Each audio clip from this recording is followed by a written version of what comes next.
Assalamualaikum warahmatullahi wabarakatuh. Hai Ananda Ustazah, Alhamdulillah kita masih berjumpa dalam keadaan sehat dan tentunya penuh keberkahan dari Allah Subhanahu wa Ta'ala. Kali ini kita akan belajar bahasa Indonesia. Nah, masih ingat pelajaran kita pekan lalu? Yap, kita belajar teks laporan hasil observasi. Pekan lalu kita sudah mengetahui apa itu teks laporan hasil observasi. Pekan ini kita akan belajar tentang struktur teks laporan hasil observasi.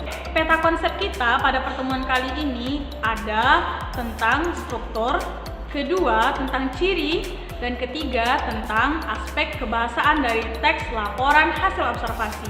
Struktur laporan hasil observasi itu terbagi tiga. Pertama, pernyataan umum, kedua, deskripsi, ketiga, simpulan. Pernyataan umum ini biasanya menjelaskan tentang hal-hal umum, umumnya bersifat definisi atau bersifat pengertian, bisa juga sebagai pengantar umum atau pernyataan umum. Nah, biasanya pada struktur laporan hasil observasi ini, jika antum melihatnya dalam satu lembar, maka pernyataan umum ini terletak di awal kalimat atau di awal paragraf. Yang kedua, deskripsi bagian. Nah, pada deskripsi bagian ini biasanya berisikan tentang rincian-rincian dari observasi atau pengamatan yang antum lakukan. Yang ketiga, simpulan. Pada paragraf simpulan biasanya terletak di akhir sebuah teks. Maka jika kita klasifikasikan struktur dari teks laporan hasil observasi ini terbagi atas tiga bagian.